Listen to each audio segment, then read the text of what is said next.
Nós hoje vamos iniciar o capítulo 16, Mandato Mediúnico.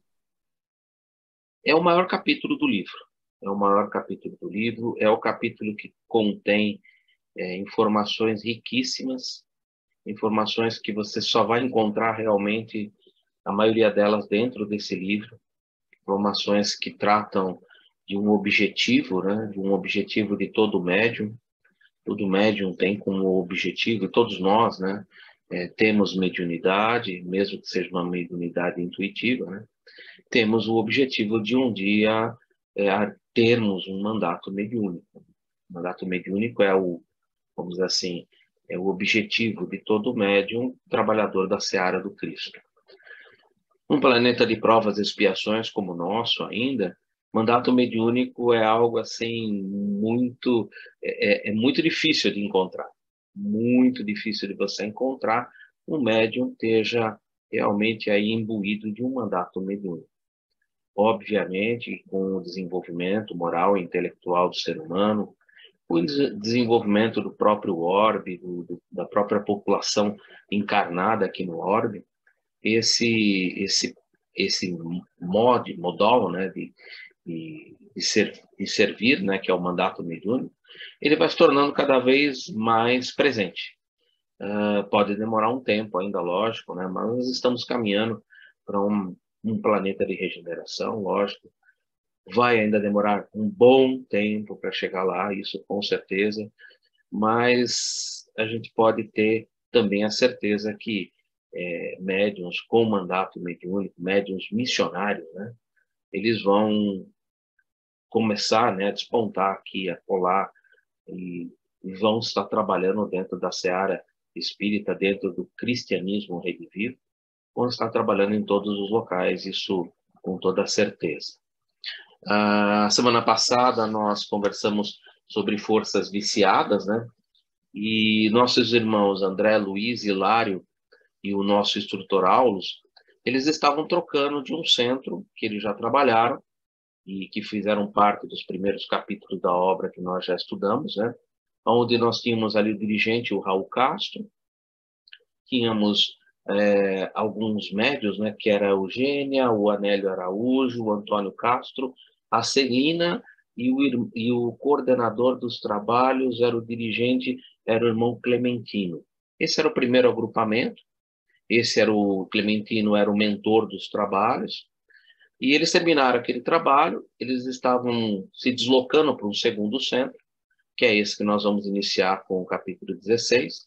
E nesse deslocamento, Aulus convidou a eles para que eles observassem o uso da mediunidade, né?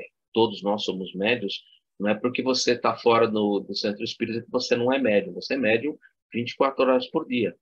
Então, ele levou-nos a uma observação de, como na linguagem de Aulus, né, de um restaurante barato.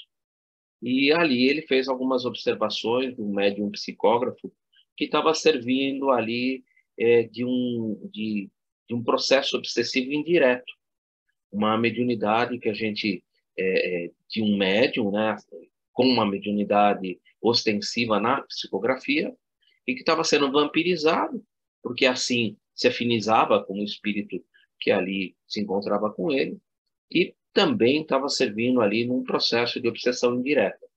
Foi um estudo bastante interessante. Estudamos um pouco sobre os médicos, né? E sobre os espíritos que acompanham os médicos. Foi um estudo também bastante interessante. A primeira parte, né, na semana retrasada, nós tratamos desse caso, né, da obsessão indireta, do médium psicógrafo, né, que estava sob uma influência perniciosa de um espírito com o qual ele se afinizava, né, e era ali por ele vampirizado. Na semana passada, nós falamos sobre a parte que tange a mediunidade, quando bem acompanhada, quando bem praticada, a mediunidade com Jesus. O exemplo ali foi o exemplo de um médico, e nós aprofundamos um pouco nesse nosso estudo. Nessa semana, como eu disse, a gente vai iniciar mandato mediúnico. Mandato mediúnico, como eu já abri a nossa conversa, ele é o capítulo mais longo de todo o livro. Traz muitas informações. É um capítulo que é riquíssimo, traz detalhes de funcionamento de um centro espírita que, por muitos de nós, era meio que desconhecido, principalmente quando você tem dentro de um centro um médium missionário, um médium com mandato mediúnico. E como nós sabemos, a nossa casa, a CETRELV, ela no passado ela teve um médium que era um missionário que tinha um mandato mediúnico. Então é interessante o estudo do livro, porque você vai vendo, para quem trabalhou muito tempo com o Melo, eu trabalhei com o Melo por quase 10 anos. Então eu consigo pegar muitas coisas que eu vejo nesse livro que na época eu não dava muita importância. E hoje, estudando e relembrando, eu vou fazendo as ligações, né? E vou ali tirando as minhas próprias conclusões, né? E que chegam sempre às conclusões do que o livro mesmo apresenta. Então, eu acho bastante interessante. Nós temos aqui com a gente o Marco Antônio, temos com a gente também a Ana, que tem muito mais tempo de convivência com o Melo do que eu, né? E com certeza vão poder trazer algumas informações que possam enriquecer um pouco mais quando se diz respeito de trabalhos com um médium que tem uma missão, um missionário que tem um mandato mediúnico. Uma coisa bem diferenciada, muito interessante. Eles vão poder, com certeza, compartilhar algumas impressões com a gente. Tudo isso, gente, foi apenas uma introdução para a gente, como eu sempre falo, né? É importante fazer essa introdução, são 8 minutos de introdução, na verdade 7.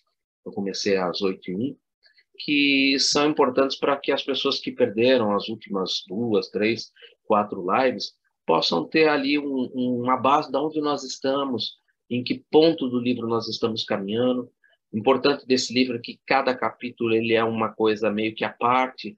Então, se você não viu o capítulo anterior, você não vai ter dificuldade nenhuma para seguir o capítulo Mandato Mediúnico. Como também não vai ter dificuldade para seguir o próximo capítulo, que vai ser feito pelo nosso irmão Marco Antônio. O próximo capítulo é o capítulo que fala sobre passe receituário mediúnico. Um capítulo muito interessante e que traz muitas informações. É um capítulo também riquíssimo e muito e fundamental, praticamente fundamental no trabalho do Centro Espírita. Mas isso é cenas do próximo capítulo. Vamos agradecer, então, primeiramente, a toda a equipe espiritual que, muito antes de iniciarmos esses nossos trabalhos, esteve com cada um de nós, nos preparando, nos intuindo, nos inspirando, preparando o ambiente onde nós estamos, para que ali encontrássemos as vibrações necessárias, o amparo espiritual necessário para a nossa compreensão, para o nosso desenvolvimento, para que pudéssemos, juntos com nossos guias e mentores, também com os espíritos que se afinizam com esse tipo de trabalho, que estão junto conosco, no intuito de aprender, no intuito de se desenvolver, todos eles muito bem-vindos, todos eles nessa linha de pensamento, nessa linha de raciocínio, vamos dizer assim, nesse cinturão de amor que nos une, que nos liga. Todos nós estamos mergulhados no fluido cósmico universal. Portanto, onde quer que nós estejamos, nós, quando aqui nos propusemos e nos propomos a estudar alguma coisa dentro da área do Evangelho, dentro da área da doutrina espírita, que é o cristianismo revivido, nós acabamos sempre nos interconectando. Nós nos mantemos numa ligação fluídica, onde os nossos pensamentos eles circulam dentro dessa corrente, um alimentando o outro, um ajudando o outro, para que a gente possa, enfim, encontrar forças necessárias para o nosso desenvolvimento e para o nosso equilíbrio.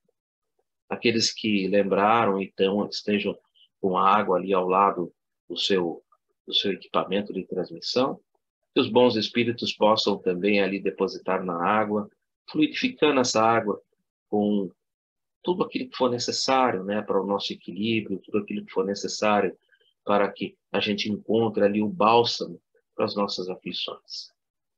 Agradecidos, então, a toda essa equipe espiritual, vamos dar por iniciados os nossos trabalhos da noite de hoje, do estudo do livro Nos Domínios da Mediunidade, um livro da psicografia do nosso saudoso irmão Francisco Cândido Xavier, pelo espírito André Luiz, junto com o livro Estudando a Mediunidade, de Martins Peral, com a prece que o Mestre Jesus nos ensinou. Pai nosso que estais nos céus, santificado seja o vosso nome, venha a nós o vosso reino, seja feita a vossa vontade, assim na terra como nos céus. O pão nosso de cada dia nos dai hoje. Perdoe as nossas dívidas, assim como nós perdoamos os nossos devedores. E não nos introduzas em tentação, mas livra-nos de todo mal, que assim seja, graças a Deus, graças ao Mestre Jesus. A quem eu não tinha visto ainda, meu boa noite, sejam todos muito bem-vindos. Como a gente está acostumado a fazer, tá, gente? Se durante a apresentação dos slides surgiu alguma dúvida, surgiu alguma coisa que possa ali ser importante para a gente não prosseguir sem esclarecer, sem tirar essa dúvida, basta levantar a mão, a gente para, a gente esclarece, a gente procura encontrar ali uma resposta, uma solução para as dúvidas que vão aparecendo. Como eu falei, o tema é bastante longo, né? E tem muitas informações. Vou compartilhar a tela com vocês para que a gente possa começar o tema da noite de hoje. Só um instantinho, por favor. Eu não sei porque... tá aqui. Se eu consigo compartilhar.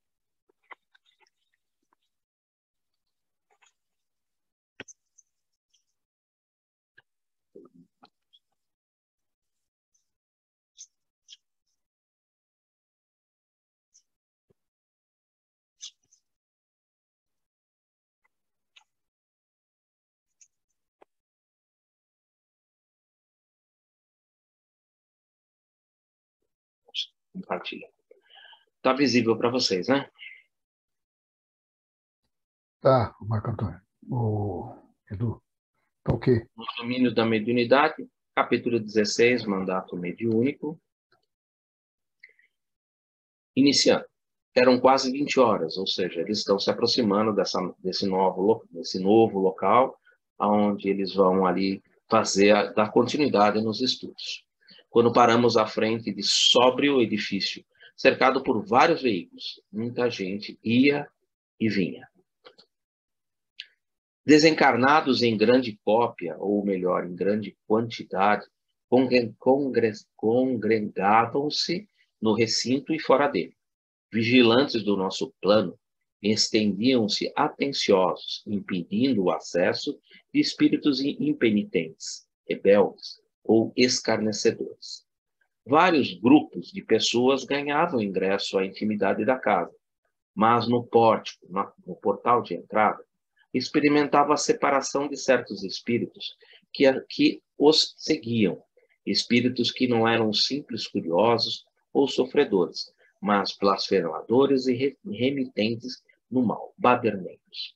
Esse tipo de separação, ela é muito comum mesmo em todos os centros, em todos os trabalhos, né, de centros espíritas, e todos os espíritos que não se afinizam ou que estariam adentrando naquele local para perturbar, para criar desordem, eles não conseguem passar por essa linha de defesa.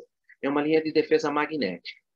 Quem acompanhou comigo o estudo do livro Obreiros da Vida Eterna, as casas transitórias que ficam dentro da região umbralina, elas são protegidas exatamente por uma, vamos dizer assim, por uma cortina, né? Qual é uma palavra que eu poderia descrever?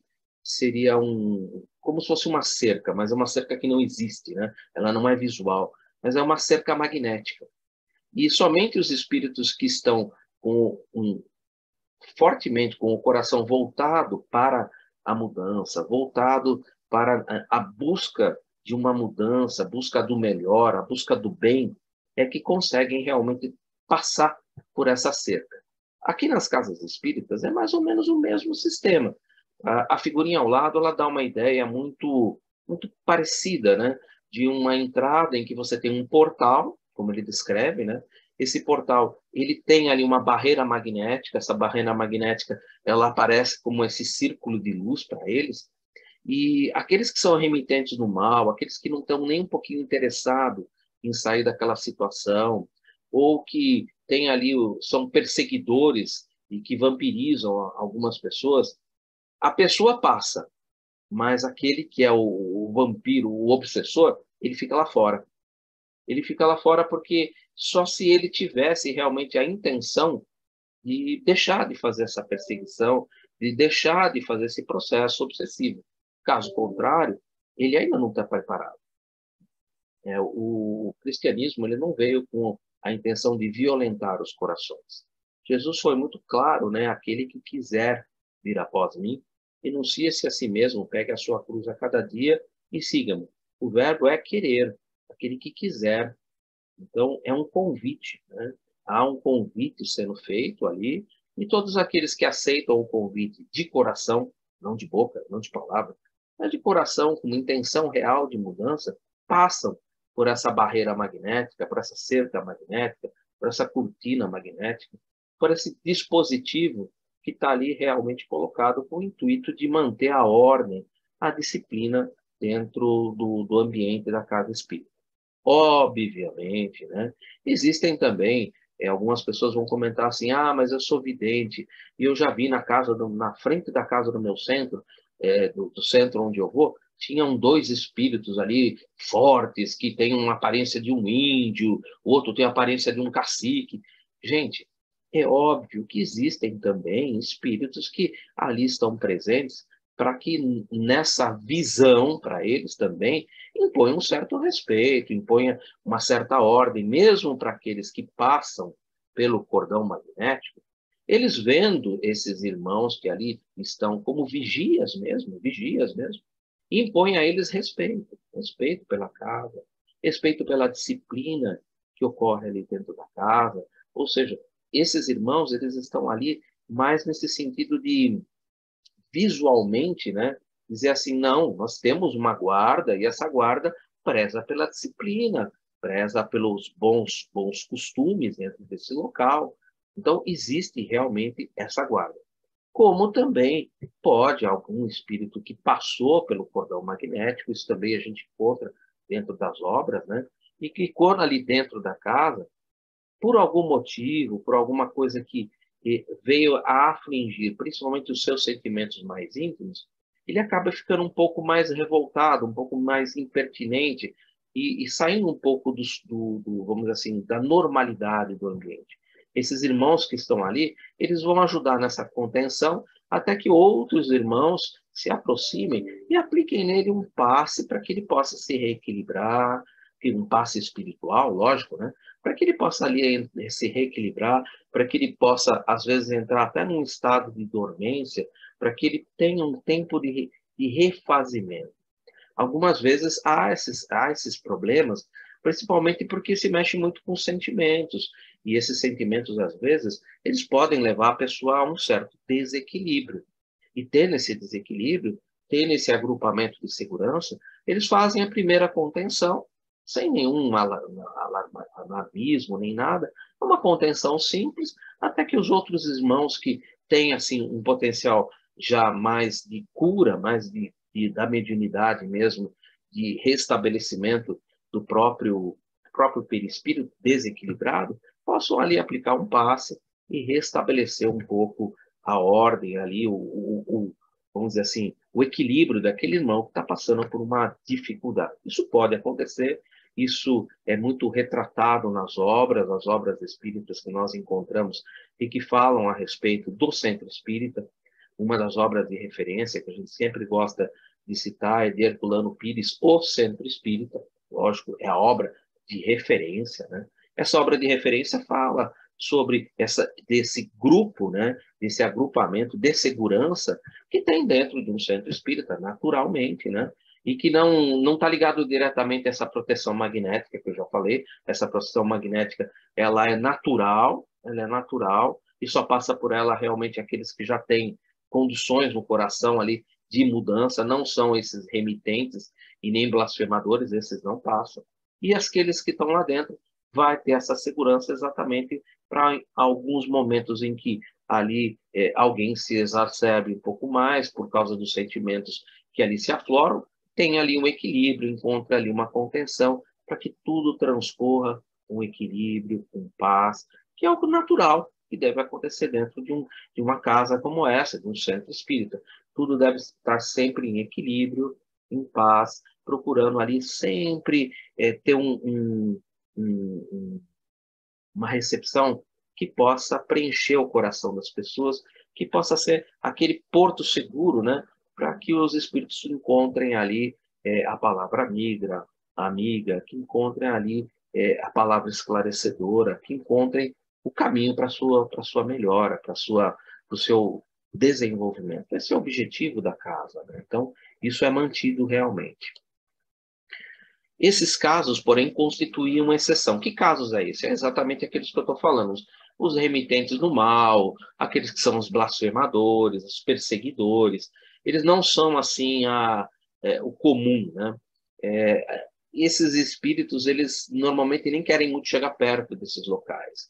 Eles realmente preferem ficar longe e às vezes, atuam de longe sobre aqueles que são os seus ali tutelados, que estão ali em sintonia com eles. Um pouco mais adiante, o nosso irmão Aulos, inclusive, vai comentar um pouco sobre isso, que existe sim, existe essa influenciação, porque nós fazemos ligações com esses irmãos, e mesmo distante, porque por estarmos, né, todos no mesmo fluido cósmico universal, nós ali mantemos essa sintonia. Podemos quebrar se desejarmos, mas se quisermos manter essa sintonia, ela se mantém. Aulus vai falar um pouco sobre isso um pouco mais adiante. Porque, em maioria, o séquio, ou seja, os seguidores de irmãos desencarnados, se formava de gente agoniada e enferma, tão necessitada de socorro fraterno como os doentes e aflitos que passavam a acompanhar. Ou seja, essa aproximação ocasionava aflições e doenças naqueles que estavam sendo ali, vamos dizer, vampirizados. E eles também, né? Então, era um grupo grande de pessoas ali, agoniada e enferma, tão necessitada de socorro quanto os encarnados, que também estavam doentes e aflitos, né? Que passavam ali, um acompanhando, estavam um padrão de sintonia, né? Estavam ali juntos, né? Em busca da melhora. Vamos, então, falar um pouco sobre isso no comentário do ingresso na casa espírita. O comentário, ele não tem, como eu já vou antecipando, a maioria dos comentários são comentários que eu faço e são baseados normalmente em algumas obras que eu leio. Mas como eu uso licença interpretativa, eu não posso citar a obra, mas eu normalmente me baseio por livros que são da psicografia do Chico ou de Herculano Pires. O Centro Espírita, que é o do primeiro comentário, é do Herculano Pires. Como vimos, o ingresso no recinto é controlado pelo plano espiritual. A presença de espíritos perturbadores, zombeteiros, aquilo que constitui a turba, né? Lembrando que no Evangelho no Evangelho de Jesus, né, o Novo Testamento, a Boa Nova, você tem ali quatro tipos de seguidores, né? Quatro tipos de espíritos encarnados, né? De almas, né? Que ali seguiam o Mestre Jesus. Era a turba, a multidão, o discípulo e o apostolado. Na turba você encontrava de tudo. Você encontrava os escarnecedores, os zombeteiros, aqueles que iam lá para dizer, não vai nessa não que é fria, deixa isso de lado. Nós tínhamos aqueles que iam lá para ver será que sobra alguma coisa? Será que ele me cura hoje? Quem sabe, né? Aqueles que iam em busca, se der tudo certo, ótimo. Se não der também, não tem nada a ver. Aqueles que iam, se sentiam assim, nossa, deslumbrados, né? Mas quando percebiam que para continuar aquilo era necessário fazer mudanças, era necessário ali, vamos dizer assim, alterar hábitos, ele pulava fora. Não, não, não. Aí já pediu demais. Aí já pediu demais. E aí nós tínhamos, isso é o que compõe a turba, né? A turba tem tudo, inclusive tem o discípulo ali dentro da turba. Isso é a turba, tem tudo. Na multidão, a multidão é um pouquinho diferente da turba. Quando ela aparece no Evangelho, ela não tem os escarnecedores, ela não tem os zombeteiros, ela não tem aqueles que seriam, numa linguagem também evangélica, né? Aqueles que são os adversários. Os adversários não aparecem na multidão.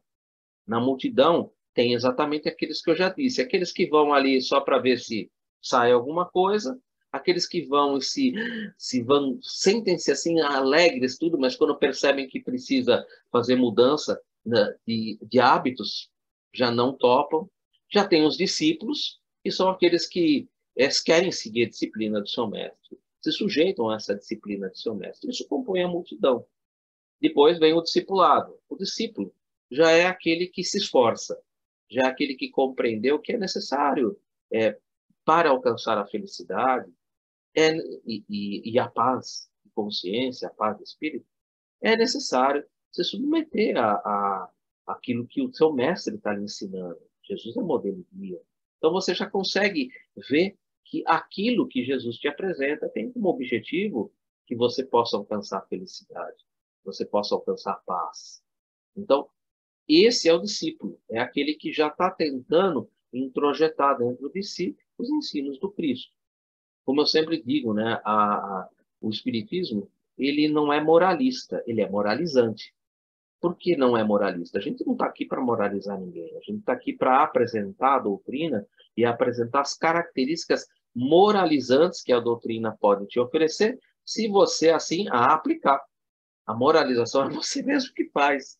Então, quando a pessoa ela começa a perceber que aquilo que a doutrina lhe apresenta é para que você possa se moralizar e ir em busca da paz e da felicidade, esse é o discípulo. Ele está aprendendo, ele está se desenvolvendo.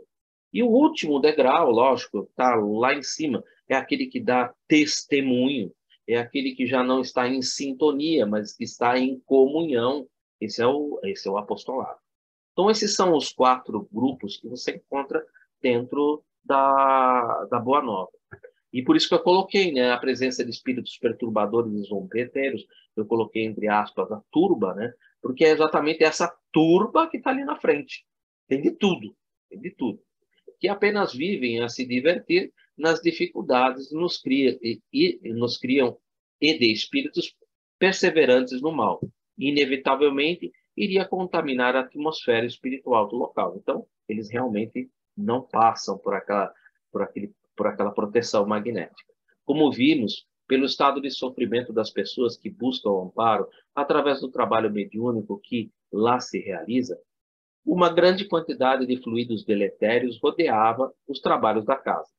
Se a energia vibratória negativa se somasse à emanada pelos espíritos perturbadores e dedicados ao mal, a dificuldade para manter os médiuns trabalhadores em boa sintonia seria mais difícil. Imagina, lá fora um monte de energia negativa, fluidos deletérios. Você permite com que isso ingresse para dentro, aí as coisas ficam muito difíceis para os médiuns trabalhar. Fica realmente uma atmosfera muito densa, muito pesada. E é por essa razão, né? Por essa razão, os dirigentes espirituais da casa a protegem com o cinturão fluídico que eu acabei de descrever, uma barreira vibratória que impede o ingresso de espíritos perturbadores. Esse comentário ele não tem uma referência bibliográfica, mas ele se baseia na obra O Centro Espírita, de Herculano Pires, quando ele fala, nos primeiros capítulos, quando ele está trabalhando ali sobre essa barreira vibratória, que é o termo que ele utilizou ali, e que impede o ingresso dos espíritos perturbadores, exatamente para que eles não tragam essa energia vibratória negativa e se some àquela que já é natural daqueles irmãos que estão ali chegando e que trazem consigo todos esses miasmas, formas de pensamento e toda essa carga negativa que eles vêm ali trazendo e que vão ser ali, vamos dizer assim, passados por um chuveiro fluídico, né, de limpeza. Um pouco mais adiante a gente volta a comentar um pouco sobre isso. Mas entramos dentro da casa. Grande mesa ao centro de vasta sala encontrava-se rodeada de largo cordão luminoso de isolamento. Essa cena abaixo é do projeto Imagem, né? E ela nos dá uma ideia muito clara do capítulo 16 integralmente. Nós temos ali a dona Ambrosina, que é a médium da casa, é a médium que tem um mandato mediúnico, né? É a médium missionária, e que sobre a cabeça dela, tem um funil, que nós vamos estudá-lo ainda. Calma, gente. Como também existe uma faixa de isolamento que protege a mesa. Vocês veem que há uma outra faixa vibratória e que só passa por essa faixa vibratória os espíritos que são ali os guias, mentores e trabalhadores espirituais da casa que fazem o trabalho de harmonização ambiental e de esclarecimento dentro do ambiente. Os espíritos sofredores, a mais ao canto ali, você vê um espírito sofredor que ele chega até próximo àquela barreira magnética e ele não consegue transpor aquela barreira de maneira nenhuma. Nós vamos, daqui a pouquinho, o Aulus vai ser questionado sobre isso, e eles vão começar a nos explicar por que essas barreiras, por que aquele funil sobre a médium, que é a nossa irmã Ambrosina, que é a nossa médium que tem o mandato mediúnico, a missionária da casa, e nós vamos ver como essa casa funciona de uma maneira um pouco diferenciada da casa anterior. Aqui nós temos um médium com mandato mediúnico. Lá na casa anterior, é uma casa comum, um centro espírita, em que nós temos ali trabalhadores, médios, mas não temos nenhum com mandato mediúnico. Nenhum deles tem ali um mandato mediúnico, nenhum deles ali é um médium missionário. Aqui é uma casa um pouquinho diferenciada. Ela lembra muito o Cetrel de há 6 anos atrás, 5 anos atrás. Em derredor, reservava-se ampla área onde se acomodavam quantos careciam de assistência, encarnados ou não. A área essa que se mostrava igualmente protegida por faixas de defesa magnética, sob o cuidado cauteloso de guardas pertencentes à nossa esfera de ação.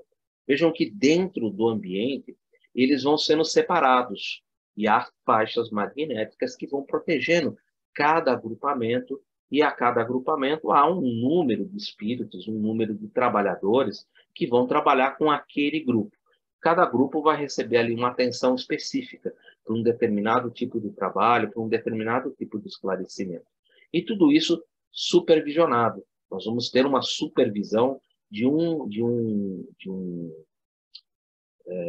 mentor, que é o mentor do grupo de trabalho. É o mentor que é o mais categorizado do grupo e que coordena todo esse agrupamento de espíritos, mentores de menor potencial, né?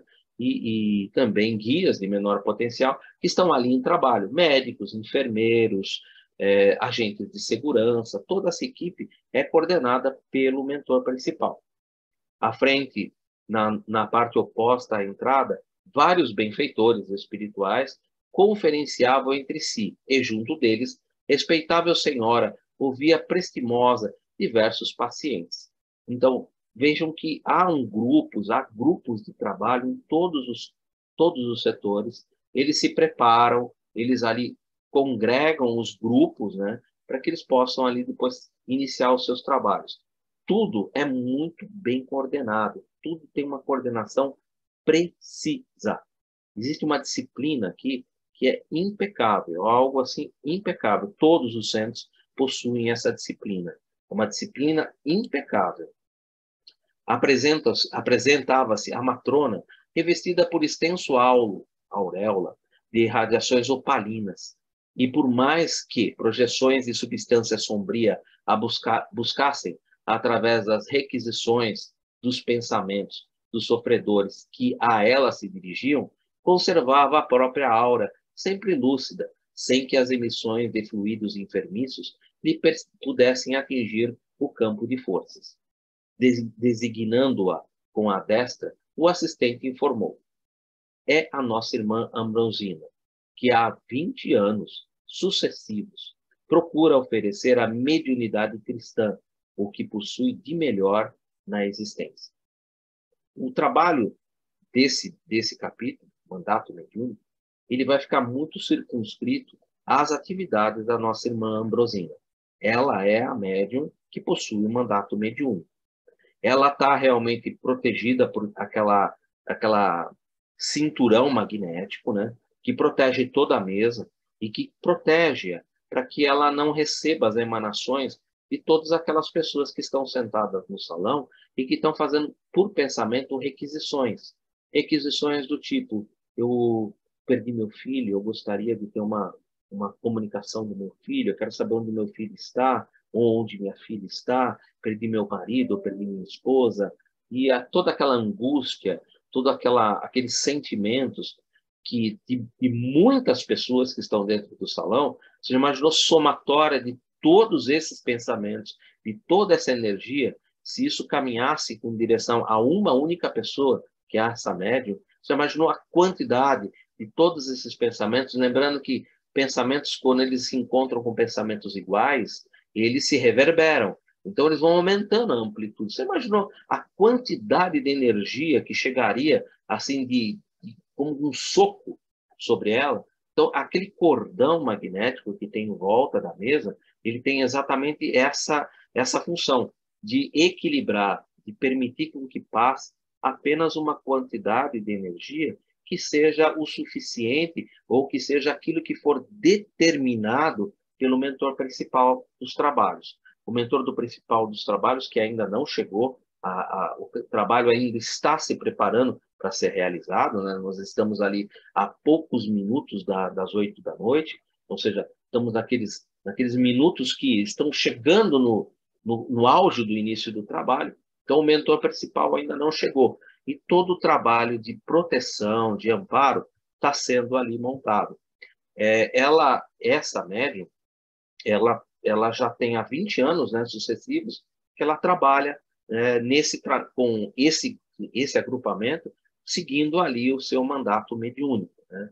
O mandato mediúnico, a missão, né, que ela decidiu ali abraçar, é de livre-arbítrio dela, ela decidiu abraçar essa missão, ela se pôs à disposição, né, para esse tipo de trabalho. Tá? Não os nossos irmãos espirituais, eles não procuram escravos, eles procuram irmãos encarnados que estejam dispostos a abraçar a mediunidade cristã, e aí, junto com eles, eles vão oferecer ali tudo que for possível e necessário para que aquela irmã que se dedica para isso, um mandato mediúnico, que foi previamente também ali estruturado, possa encontrar os meios para que ela alcance os fins pelos quais ela veio aqui nessa encarnação.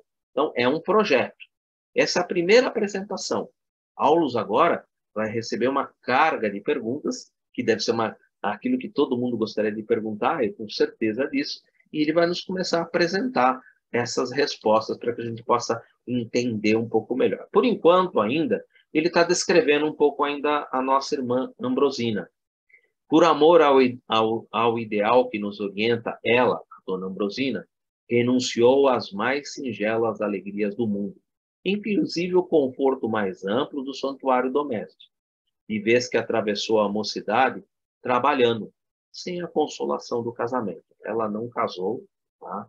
Ela não constituiu casamento com ninguém, ela vive de maneira modesta, a vida dela é uma vida modesta, né? Então ela atravessou a mediunidade, a mocidade dela, trabalhando, sempre ali servindo, né?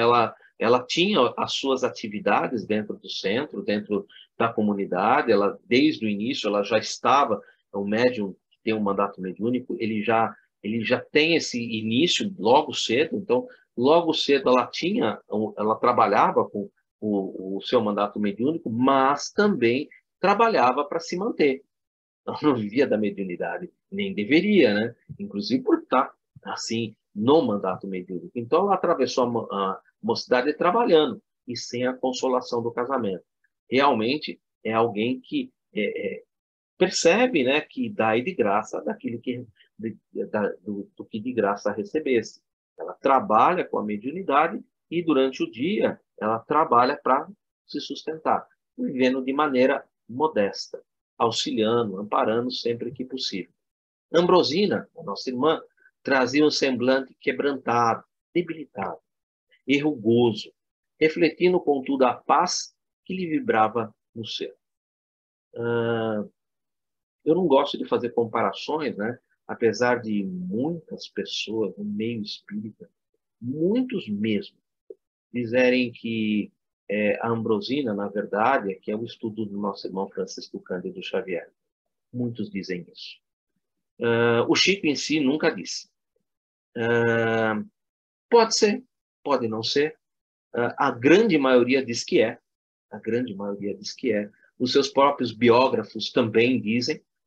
Por que utilizar uma mulher? Por que trocar de nome? Por que todos os nomes foram trocados? Gente, depois que houve o primeiro livro, Parmaço de Alimento Túmulo, e que nós tivemos problemas com Humberto de Campos, a família de Humberto de Campos, movendo ações, né, na justiça, por causa do livro, por causa daquilo que teoricamente seria dele, né? Então, a espiritualidade decidiu que, a partir daquele ponto, né, todos os nomes e todo mundo que tivesse qualquer ligação com alguém aqui ainda na Terra, encarnado, os nomes deveriam ser suprimidos, alterados, e, se possível, alterassem até a condição sexual. Se era um homem, muda para uma mulher. Se era uma mulher, muda para um homem. Humberto de Campos mesmo passou a ser chamado de Irmão X a partir daquele momento. A gente sabe que é Humberto de Campos, por ele mesmo, né? Ele mesmo depois, muito mais lá na frente, voltou a esclarecer que havia quem ordenava tudo isso era Emmanuel, né? E que havia a partir de Emmanuel que todos os nomes deveriam ser suprimidos e alterados. Então, muita gente disse que é, mas o próprio Chico não confirmou. Muitos biógrafos que estiveram próximos dele diz que fora do meio, em algumas vezes ele até cita, mas ele nunca confirmou. E muitos desses biógrafos apontam que sim, com certeza era. Fica cada um com o seu pensamento. Ambrosina trazia o semblante aquebrantado, debilitado e rugoso, refletindo, contudo, a paz que lhe vibrava no ser. Quem se aproximava do Chico sentia essa paz que vibrava nele. Era impressionante, isso era impressionante. Na cabeça, dentre os cabelos grisalhos, salientava-se pequeno funil de luz, à maneira de delicado adorno. Alguns videntes da época descreveram isso no Chico. Então, você encontra isso também em algumas obras literárias espíritas, né? Você encontra alguns irmãos ali que descreveram que o Chico possuía esse tipo de equipamento. Intrigados, consultamos a experiência do nosso orientador. O esclarecimento não se fez esperar. E aí, o que é esse cone aí, né? E Aulus nos tira essas dúvidas. É um aparelho magnético ultrassensível, com que a médium vive em constante contato com o responsável pela obra espiritual. É a partir desse equipamento que ela mantém contato com o mentor, que é ali o responsável por todo o seu trabalho aqui enquanto encarnada, por todo o seu trabalho missionário, por todo o seu mandato mediúnico, em constante contato com o responsável pela obra espiritual, que por ela se realiza. Pelo tempo de atividade na causa do bem, pelos sacrifícios a que se consagrou, Ambrosina recebeu do plano superior um mandato mediúnico, merecendo por isso a responsabilidade de mais íntima associação com um instrutor que lhe preside as tarefas. Ou seja, ela está realmente ali em comunhão de pensamentos com esse irmão que é o mentor que dirige todo o trabalho que será realizado por ela. Todo o trabalho do grupo que vai ser realizado por ela vai ser dirigido por esse mentor principal. Se nós pudéssemos fazer, eu volto a dizer, não existe na palavra do Chico nem nada dizendo que se trate dele, mas ele, nosso irmão Francisco Cândido Xavier, possuía um mandato mediúnico. Isso é certeza. Todos confirmam, sem nenhuma dúvida. Ele possuía esse tipo de equipamento? Sim, possuía. Todos. E ele possuía uma íntima relação com o seu mentor? Sim, com certeza, com Emmanuel, que coordenava toda a atividade de Francisco Cândido Xavier. Toda ela era coordenada por Emmanuel. Inclusive, essa obra, que é uma obra de André Luiz, quem apresenta André Luiz para Francisco Cândido Xavier foi o próprio Emmanuel, que, inclusive, durante a apresentação, quando trouxe esse irmão não se identificou. Ele, como era já conhecido naquela época, ele não se identificou. Mas Chico pergunta, mas como eu vou tratá-lo? E aí esse irmão disse, qual é o nome dessa pessoa que está aí dormindo ao teu lado, né? E ele falou, é o André Luiz, então você vai me tratar por André Luiz. Então esse foi um nome que foi atribuído. Nós sabemos que André Luiz foi um médico, né? E Carlos Chagas, né? E que ele assume esse nome exatamente porque, como nós já sabemos, né? Tivemos muitos problemas, né? Quando esses irmãos revelavam os seus verdadeiros nomes aqui enquanto encarnados, com a família e tudo mais. Então, há sempre essa necessidade dessa troca de nomes para outros nomes. Mas voltando, fechando esse parênteses, e voltando, o que ele quis dizer aqui, né? Que ele tem um médium, a Ambrosina possui ali um mentor, e esse mentor vai coordenar todo o trabalho, todo ele. Tudo aquilo que a Ambrosina vai realizar vai ser determinada por esse mentor que vai ali coordenar toda a sua obra. O que é o mandato mediúnico? Eu vou usar, então, o livro Estudando a Mediunidade, de Martins Peralva, porque o Martins Peralva vai nos ajudar a entender um pouco mais a respeito disso. O exercício comum da mediunidade, mesmo nos serviços assistenciais, é coisa diferente do mandato de serviços mediúnicos. O exercício comum da mediunidade, nós vimos no primeiro centro. Ali é um exercício comum da mediunidade. É um centro comum, como qualquer outro. É um centro como o CETRELV de hoje, como o ACEIC, como toda uma grande quantidade de centros que eu conheço, que eu já tive contato, que são os serviços assistenciais que não tem ali um médium que possua um mandato mediúnico missionário.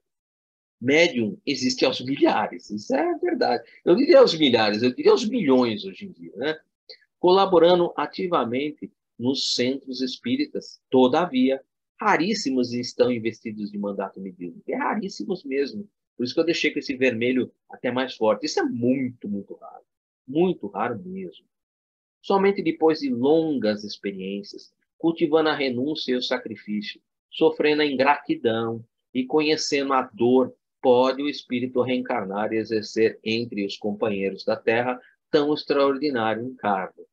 Realmente, é o médium que já conseguiu desenvolver, que já conseguiu agrupar experiências suficientes para chegar nesse nível de trabalho. Isso só com renúncia, sacrifício, sofrendo ingratidão, conhecendo dor, sofrendo muito, né? Porque uma das maneiras de progredir é desidratando, né? Ou você desidrata pelo trabalho ou desidrata pelo choro, mas de qualquer maneira você desidrata, né? É aquele velho chavão, né? Que ou você cresce por amor ou pela dor, né? Eu prefiro mais usar o chavão do desidrata, né? Todo mundo está aqui para desidratar. Ou você desidrata trabalhando pelo suor, ou você desidrata chorando pela dor, né? Fazer o quê, né? Mas esse é o caminho de ascensão do espírito, o caminho que nós utilizamos para que a gente possa desenvolver experiências, né? E o nosso irmão aqui já desenvolveu muitas experiências. Um médium, vamos dizer, o objetivo de todo médium, né, é um dia chegar a ter essa condição de abarcar um mandato mediúnico. Pode demorar, eu imagino assim que, sei lá, eu sou médium, né? Um dia, quem sabe, eu posso chegar lá. Eu diria para vocês que eu acho que eu ainda vou precisar, pelo menos modestamente falando, umas 10 encarnações para chegar mais ou menos isso. Pode ser até que precise de mais, tá, gente? Eu acho que pode até ser que precise um pouco mais para chegar nesse nível aí de integração, de ter realmente um mandato mediúnico. Não é uma coisa assim fácil, não. Realmente precisa realmente se esforçar bastante, muito mesmo, sabe? É realmente um grau bem mais elevado de mediunidade. Assim como no plano terrestre, a ortorga de procurações atende, em princípio e substancialmente, aos fatores do mérito, confiança e competência. Mérito, confiança e competência, né? Parece exatamente aquela pergunta, né, feita a Francisco Cândido Xavier, né, para o nosso irmão Emmanuel, né, quando ele perguntou, né, se você quer me seguir, você tem que ter três coisas, né? Disciplina, disciplina, disciplina. Só que a palavra não era bem disciplina, a gente sabe, né? Era mérito, confiança e competência. Era isso que Emmanuel esperava do Chico, né? Para o mandato mediúnico. É plenamente compreensível que, em se tratando de assuntos divinos, idênticos, seja o critério de merecimento. Disciplina, disciplina, disciplina. É o que ali foi exigido, foi solicitado, né, para que pudesse ali estabelecer esse mandato mediúnico. O médium pode ser equilibrado, ter boa conduta e boa moral. Isso é o mínimo, né, que a gente espera, né? Contudo, será apenas um médium, na acepção comum, se não incorpora à sua individualidade valores conquistáveis a preço de perseverantes sacrifícios, através dos séculos ou do milênio sem contas. Eu diria que é milênio sem contas, tá, gente? Realmente precisa, realmente, mas é possível, é possível. É um desejo de todo médium, né? Mas é necessário muito esforço, mas é possível. Mandato mediúnico, porto de chegada de todos os obreiros da seara mediúnica, como eu disse, é o porto de chegada nosso, exige condições especialíssimas, tais como, e aí ele começa a citar: A, bondade; B, discrição; C, discernimento; D, perseverança; E, sacrifício. Eis, em síntese, as qualidades que asseguram ao médium o sublime direito de receber um mandato mediúnico. E aí ele dá uma descrição rápida. A, bondade. Para que bondade? Para atender com o mesmo carinho e a mesma boa vontade todos os tipos de necessitados, sem qualquer expressão de particularismo. O médium investido de mandato mediúnico é bondoso com todos. Para ele, são iguais o rico e o pobre, o feio e o bonito, o preto e o branco, o mendigo e o aristocrata, o moço e o velho, o homem e a mulher. Discrição. Para quê? Discrição é um dos belos atributos do mandato mediúnico. Discrição para conhecer e sentir, guardando-os para si, dramas inconfessáveis e lacunas morais lastimáveis. Discernimento. Por quê e para quê? Para examinar sensatamente as coisas, os problemas e as situações, e dar-lhes a melhor, mais oportuna e mais sábia solução.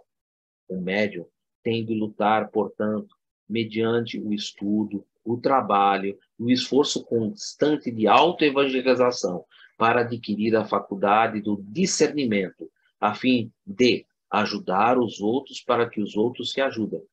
Ajudar os outros para que os outros se ajudem. Ele não veio ali para curar, ele veio ali para dizer o que é necessário. Ele pode até dar um bálsamo, e isso acontece muito. Todos eles oferecem esse bálsamo, mas eles desejam que você mude para que as coisas melhorem. E se você não mudar, não adianta. Não adianta curar uma ferida se a causa da ferida continua. Se você não mexer com a causa, o resultado, que é a consequência, o efeito, né? Ela vai continuar existindo. Então, ajudar os outros para que os outros se ajudem. Corrigindo assim a preguiça e a revolta, a vaidade e o comodismo, a leviandade e a má-fé, tendo discernimento capaz de opinar com segurança, segundo as necessidades do consulente. O médium induz-o-á a reajustar-se e a caminhar com os próprios pés. Isso depois de colocar-lhe na ferida do coração o bálsamo do reconforto. Ou seja, nunca vai deixar de dar o bálsamo do reconforto, o bálsamo, às vezes, até mesmo de vamos dizer assim, uma receita mediúnica homeopática, que te ofereça ali um refrigério para que você possa ter esse refrigério e mudar, porque se você não mudar as causas, o efeito continua. Então você pode até ter um tempo, um refrigério, vamos dizer assim, um alívio. A palavra mais bela mesmo, é alívio, né? Para que você possa ali meditar e mudar. Esse é o objetivo, não é tirar da frente as coisas, né? Perseverança. A perseverança é o quarto atributo indispensável ao mandato mediúnico, para que o trabalhador não abandone a tarefa ante os primeiros obstáculos. Inúmeros médios, portadores de apreciáveis faculdades, têm se afastado do serviço em virtude da incompreensão, inclusive dos próprios companheiros de ideal. Isso existe muito, tá, gente? É uma tristeza. mas isso acontece muito. Perseverança e a perseverança é fruto da fé e do despersonalismo. Aquele que coopera nos serviços mediúnicos com a preocupação de agradar os outros e de ver satisfeitos seus caprichos, pode vir a abandonar a tarefa. E isso é certo mesmo. Servir com Jesus e em nome dele é dilatar os próprios recursos e perpetuar no espaço e no tempo o ideal de ajudar a todos. Falta ainda sacrifício. O médium que não é capaz de esquecer o próprio bem-estar a benefício dos outros está distanciado, e muito distanciado, do mandato mediúnico. Aquele que quiser vir após mim, renuncie-se a si mesmo, né? É indubitavelmente um companheiro de boa vontade a quem devemos todo o respeito e incentivo, mas que pensa muito no próprio eu, velho fantasma do qual ainda não nos conseguimos libertar inteiramente. O médium que possui espírito de sacrifício é como o médico que faz a medicina um sacerdócio. Nunca exige a carteira de identidade de quem lhe bate a porta. Seu ideal é servir, socorrer e curar. Fim. É isso. Bondade, discrição, discernimento, perseverança e sacrifício são, pois, virtudes que o médium deve esforçar-se por adquirir pouco a pouco. Que bom, né? Pouco a pouco, né? Sem violência, nem precipitações. O exercício de tais qualidades abreviará o dia em que os instrutores espirituais lhe identificarão a reforma. E assim, conforme observamos, a criatura revestida do mandato mediúnico tem sólidas garantias para o triunfo completo da sua missão, a começar pela assistência direta e permanente do responsável pela obra de cuja realização na Terra foi incumbido. Lembremos Emmanuel e Chico. Nos momentos difíceis, eis o instrutor que se apresenta para esclarecê-lo, defendê-lo e inspirá-lo. Nas horas amargas, eis o instrutor com a palavra sábia e amiga, a levantar-lhe o ânimo e reconfortar-lhe o coração machucado pela incompreensão e pela calúnia, pela injúria e pela má-fé. Para que o médium de hoje seja amanhã portador de mandato mediúnico, necessário se faz que o Evangelho seja o seu roteiro e Jesus a sua meta, modelo e guia. Com Jesus no coração, o médium ajuda os outros e se ajuda no grande e fundamental problema da renovação íntima. E retornando ao livro, já sabemos o que é o mandato mediúnico, já estudamos, Martins Peralva nos ajudou bastante a compreender como alcançar o mandato mediúnico. Possível exige muito trabalho, muita perseverança e todos os outros atributos, todas as outras virtudes que precisam ser desenvolvidas. Retornando. Havendo crescido em influência, viu-se assoberbada por solicitações de múltiplos matizes. Nós estamos falando da Ambrosina. Inspirando fé e esperança a quantos se lhe aproximassem do sacerdócio de fraternidade e compreensão, bondade, e naturalmente assediada pelos mais desconcertantes apelos. Por que eu coloquei bondade entre parênteses, né? É o primeiro, né? Lembram que é o primeiro que você precisa no mandato mediúnico? Que era a bondade, que era inspirando fé, esperança a quantos lhe aproximam dos sacerdotes de fraternidade e compreensão. E, naturalmente, assediada pelos mais desconcertantes apelos. Bondade, primeiro item. Hilário. Primeira pergunta do Hilário, olha lá. Vive, então, flagelada por petitórios e súplicas, indagou Hilário. E a gente já tem essa ideia, né? Quando eu comentei que ela estava protegida por um circuito, uma cortina magnética, né?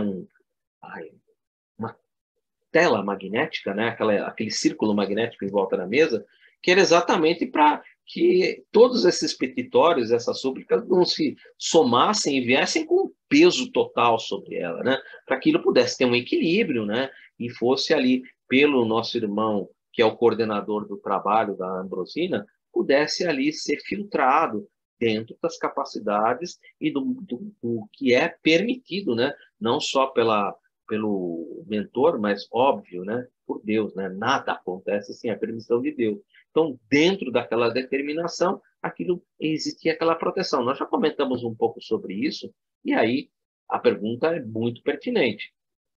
Vive então flagelada por petitórios e súplicas, indagou Hilário. E Aulus, até certo ponto sim, porque simboliza uma ponte entre os dois mundos. Entretanto, com a paciência evangélica, sabe ajudar os outros para que os outros se ajudem. Quem falou isso daí lá? Discernimento, né? Então, se percebem que Aulus aqui está colocando as virtudes que foram elencadas ali por o nosso irmão Martins Peralva. Martins Peralva não tirou aquilo do nada.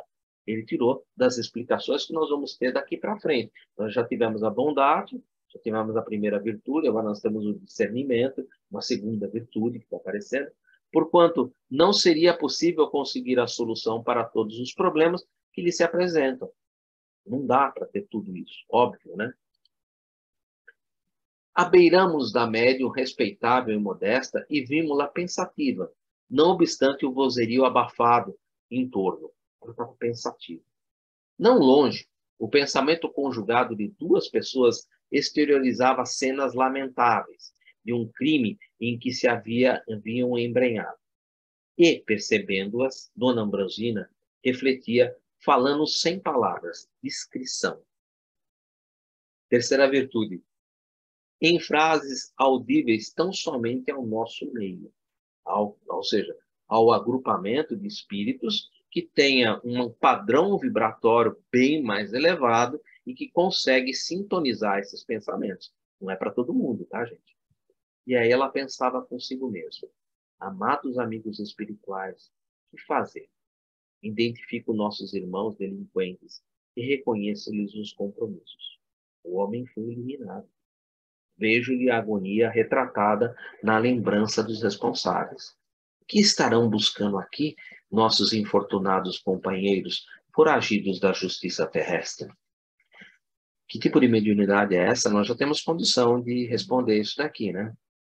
Nós já estudamos essa mediunidade lá no passado, quando nós tivemos ali o Anélio Araújo, que tinha essa mediunidade, quando nós estudamos o Antônio Castro, que estava desenvolvendo essa mediunidade, que é a clarividência.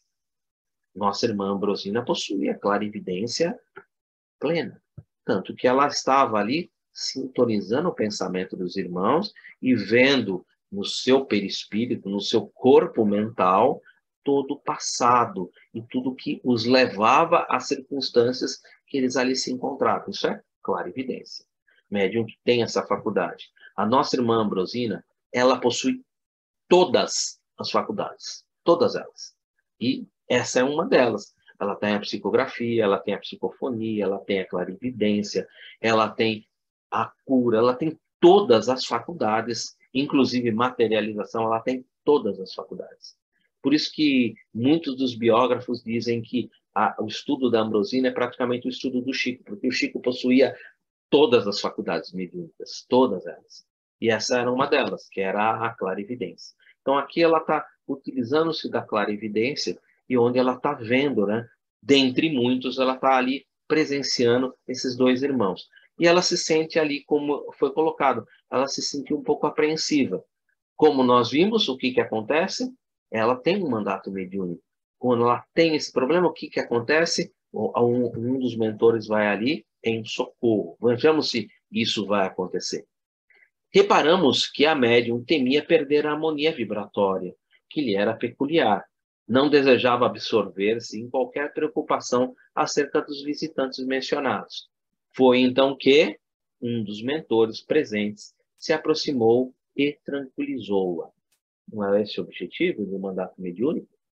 Ambrosina, não receie, acalme-se. É preciso que a aflição não nos perturbe. Discernimento. Discernimento. Estamos aqui falando novamente das virtudes daquele que é portador do mandato mediúnico. Acostume-se a ver nossos irmãos infelizes na condição de criaturas dignas de piedade. Lembre-se de que nos achamos aqui para auxiliar, e o remédio não foi criado para os sãos. Jesus não veio para os sãos, Jesus veio para os doentes. Dando um estímulo e, ao mesmo tempo, lembrando-a desse trabalho. E fortalecendo nela as energias para ela continuar perseverante no seu trabalho. Compadeça-se sustentando o próprio equilíbrio, ou seja, se compadeça com ele, mas mantenha-se em equilíbrio. Continue com o discernimento e com a postura. Somos devedores de amor e respeito uns para com os outros. E quanto mais desventurados, e tanto mais auxílio necessitamos. É indispensável receber nossos irmãos comprometidos com o mal como enfermos que nos reclamam o carinho, o acolhimento, a palavra amiga e o esclarecimento. A médium aquietou-se, passou a conversar naturalmente com os frequentadores da casa. Não era isso que havia sido proposto a um médium que tivesse o mandato mediúnico, que nesses momentos ele encontrasse ali um ombro amigo e pudesse lhe aclarar as ideias, que pudesse lhe ajudar na sua tarefa, no seu postulado? Era o que se esperava. André, aqui alguém desejava socorro para o coração, atormentado, ou pedia cooperação em benefício de parentes menos felizes. Ali, suplicavam-se concurso fraterno para doentes em desespero. Mais além, surgiam requisições de trabalho assistencial. Percebem a quantidade de petitórios, de problemas e de coisas que estavam sendo expostas em todos os campos. E todo mundo vai trabalhar. Por quê? Dona Branziva consolava e prometia. E ela dizia o seguinte: quando Gabriel, o orientador, chegasse, o assunto lhe seria exposto. Ela não respondia nada por ela. Ela sabia que existia entre ela e o médium, entre ela e o mentor, existia uma sintonia, existia ali uma comunhão em que ela iria encontrar nele todas as respostas que pudessem ser ali apresentadas. Então, ela por si só não fazia nada, porque ninguém faz nada sozinho. Sozinho, ela não vai fazer nada. Ela vai sempre trabalhar com o conjunto. Gabriel, que é o orientador de todo o conjunto e que vai estar em sintonia com todo o grupo de trabalhadores, é que vai dizer para ela o que é possível e o que não é possível. Então, Dona Branziva consolava e prometia para as pessoas. Olha, quando Gabriel, o orientador, chegasse, o assunto lhe seria exposto.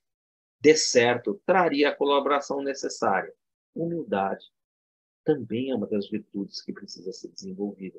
E aqui a nossa irmã tinha, né? Humilde, sabia que sozinha nada podia.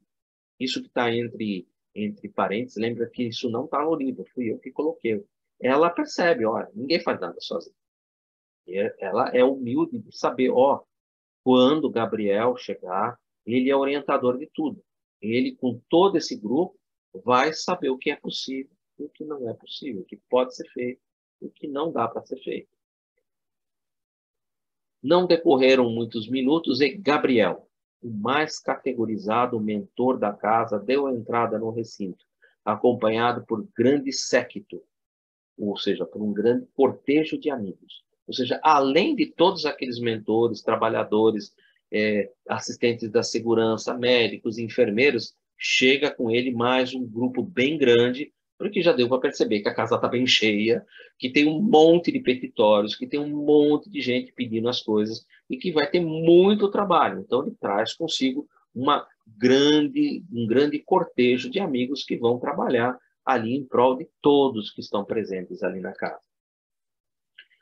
Acomodaram-se em palestra afetiva à frente da mesa. Ali reunidas, as entidades de vida mental mais nobre estabeleciam naturalmente larga faixa de luz inacessível às sombras, que senhoreavam a maioria dos encarnados e desencarnados da grande reunião. A imagem ela dá uma ideia bem parecida, né? À frente ali, realmente, existia uma vasta, um cordão luminoso forte, né? E ali você tem toda a plateia, tem os desencarnados dos encarnados e desencarnados, né? Que acompanham, porque agora vai ser iniciado o primeiro momento, né, de todo o trabalho, que é a palestra, né? A palestra evangélica, né? que vai ser ali lido e explanado uma das passagens, das passagens do Evangelho do Cristo. Gabriel e os assessores abraçaram-nos generosos. Dir-se-ia partilharmos brilhante festividade, tão vivo se mostrava o júbilo dos instrutores e funcionários espirituais da instituição.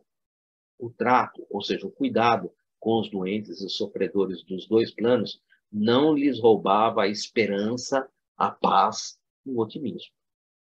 Compareciam ali com o abnegado e culto orientador, que é o Gabriel, a quem Aulus não regateava, não economizava os seus testemunhos de veneração, médicos, professores, enfermeiros e auxiliares desencarnados, prontos para servir na lavoura do bem. Como eu disse, além de tudo que já tinha, ele trouxe mais uma quantidade grande de servidores, porque o trabalho era extenso, era um trabalho bastante extenso. Irradiavam tanta beleza e alegria que Hilário, tão deslumbrado quanto eu, retornou às perguntas. E essa vai ser praticamente a última pergunta que a gente vai trabalhar hoje. Semana que vem a gente continua daí, porque agora, daqui para frente, gente, vai ser uma saraivada de perguntas e vai ser muito interessante. Hilário, aqueles amigos, considerando as mensagens de luz e simpatia que projetavam de si mesmos, seriam altos embaixadores da divina providência? Desfrutavam, acaso, o convívio dos santos? Viveriam em comunhão pessoal com o Cristo? Teriam alcançado a condição de seres impecáveis, espíritos puros? É uma pergunta de um aprendiz.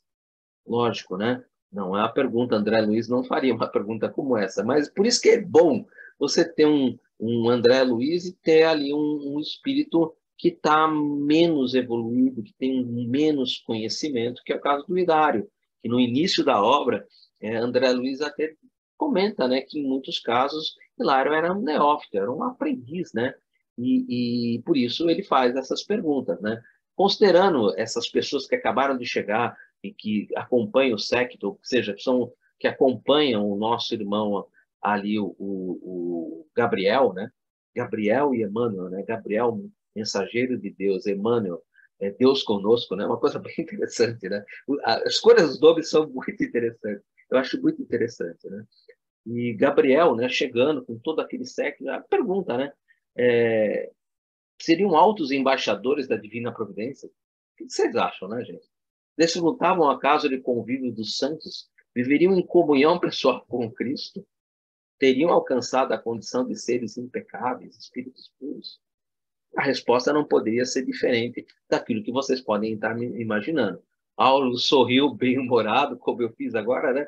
E esclareceu, lógico, é uma pergunta que você sorri bem-humorado, porque você percebe que é uma pergunta de alguém ainda que está na superficialidade, ainda não se aprofundou muito, está muito na superficialidade, né? Então, por isso essa sorriu bem-humorado, como eu fiz aqui, né? Para esclarecer. Nada disso mesmo, né? Com todo o apreço que lhe devemos, é preciso considerar que são vanguardeiros do progresso, sem serem infalíveis. Então, estão muito longe disso, né? São grandes almas em abençoado processo de sublimação, credoras de nossa referência pelo grau de elevação que já conquistaram. Contudo, né? Conjunção adversativa, né? Fez altos elogios e agora vai trazer a verdade, né? Contudo, são espíritos ainda ligados à humanidade terrena, em cujo seio se corporificação, corporificação quer dizer que ainda precisam encarnar, que ainda tem necessidade de encarnar. Lembre-se, antes de nosso irmão Francisco Cândido Xavier retornar à pátria espiritual, Emmanuel já havia voltado, já estava encarnado aqui. Então, por isso que ele está falando, são espíritos ainda ligados à humanidade terrena, em cujo seio se corporificarão, ou seja, vão encarnar ainda, precisam encarnar, estão se desenvolvendo, estão bem lá na frente. Sim, com certeza, estão bem lá na frente. Então, alguns são mentores, né, que no caso do Emmanuel, alguns já são espíritos de sabedoria, que pode ser também o caso de Emmanuel, a gente nunca sabe se está entre um e outro, mas são espíritos que já estão lá, 8ª e 9ª ordem, estão bem lá na frente. Não são espíritos puros, ainda estão longe da escala dos espíritos puros. Ainda tem que encarnar. Mentor, gente, mentor não é espírito puro. Ou ele está em oitava, nona ordem, quando são esses mentores mais elevados, no caso de Emmanuel, né? Que está oitava ou nona ordem. Nós vamos falar um pouco da escala espírita, só para que isso não passe assim, totalmente sem nenhum comentário. Mas, por exemplo, Emmanuel, a gente não sabe se ele estava entre a oitava e a nona ordem da classe ali, entre os espíritos de sabedoria e a mentoria. A gente não sabe. Ele pode estar nesse entremeio aí. Não dá para se definir, não, era de nona ordem ou era de oitava. Com certeza não é um espírito puro, tá? Então, ele realmente estava dentro dessa ordem, em cujo seio se purificação de novo, no futuro, através do Instituto Universal da Reencarnação, para o desempenho de preciosas tarefas. Lógico que um espírito desse cabedal, ele vem com mandato mediúnico, não tenha dúvida. Ele vai vir com uma missão. Pode ser que não seja uma missão grandiosa, que tem uma aparência tão grande como a missão do nosso irmão Francisco Cândido Xavier, mas pode ser uma missão mais específica, mais direta a um grupo que vai ser ali atendido por ele, um grupo às vezes muito grande que vai ser atendido por ele, mas ele vai desempenhar ali uma missão, ele será um missionário, ele terá ali o mandato mediúnico. Hilário, no entanto, à frente da assembleia de criaturas torturadas que observamos, são eles luminares, faróis, isentos de errar. Novamente, ele caiu na mesma pergunta, né? Que maneira que o Aulio já tinha dado uma ideia para ele, olha, não é bem isso que você está pensando. Mas ele refez a pergunta e, óbvio, Aulio não poderia responder de outra maneira que não seja um não com um acento, né? Não, né? Não. Calma, né? Não podemos exigir deles qualidades que somente transparecem dos espíritos que já atingiram a sublimação absoluta, puro espírito, que é diferente de espírito puro, tá? Semana que vem a gente fala um pouco sobre isso. Hoje não dá tempo de eu abrir essa ideia de puro espírito, espírito puro. Tem diferença, lógico, né? São altos expoentes de fraternidade e conhecimento superior, porém guardam ainda consigo probabilidades naturais de desacerto. São espíritos, não são puros espíritos, são espíritos puros. Calma, vamos devagar, né? Primam pela boa vontade, pela cultura e pelo próprio sacrifício no auxílio incessante dos companheiros reencarnados, mas podem ser vítimas de equívocos que se apresentam, contudo, a corrigir sem vaidade e que, em muitas circunstâncias, prejudica os doutos, os cultos, né, da Terra. Daqui para frente, nós vamos abrir um novo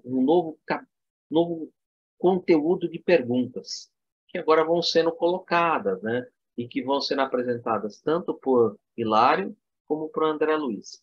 Eu gostaria de parar por aqui hoje, porque aqui abre um outro leque de perguntas. Inclusive porque essa última resposta do não que acentuou o Aulio, ele abre uma linha de pensamento que eu deixei em verde, porque eu vou comentar isso um pouco mais lá para frente. Quando eu coloco em verde é porque normalmente eu vou colocar um comentário próprio, né? Porque ele toca num assunto que fala do tipo assim, olha, isento de errar, somente os puros espíritos. Só o espírito puro espírito, é que está isento de errar. A gente só conhece um nessa ordem, né, que é o Cristo, que não erra nem mesmo quando encarnado. Lacordaire, Revista Espírita, fevereiro de 1858, e você encontra também numa outra obra, agora não me lembro, depois eu dou uma olhada e coloco a obra também. Mas na Revista Espírita, Lacordaire, ele traz essa informação que puro espírito, ele não erra nem mesmo quando encarnado. Jesus é um puro espírito. Agora, na ordem de espíritos puros, é um pouquinho diferente. A 10ª ordem, que é a que está na pergunta 113 do Livro dos Espíritos, ali estão os espíritos puros. Os espíritos puros que alcançaram aquela ordem, né? Ele coloca ali, a Kardec fala, não sofrem mais nenhum atrativo pela matéria, já estão isentos do orgulho, do egoísmo, e alcançaram um padrão de sublimação que os coloca na ordem de espíritos puros. E aí ele cita, dentro dessa ordem nós temos anjo, arcanjo, serafim, querubim, etc, etc, etc. Mas não estão dentro dessa ordem os cristos. Os cristos estão em uma outra ordem. Né? Espírito puro, ele, nessa ordem, anjo, arcanjo, serafim, querubim, ele ainda possui perispírito. Ele ainda possui perispírito. É um perispírito extremamente quintessenciado, extremamente leve, quase que imperceptível, mas ele possui ainda perispírito. Somente quando ele entra na ordem dos cristos é que ele não tem mais perispírito. Aí ele é um puro espírito. Um puro espírito não reencarna. Ele só reencarna em casos excepcionais, como foi o caso excepcional do governador espiritual da Terra, que para reencarnar, ele se preparou 2000 anos antes, né?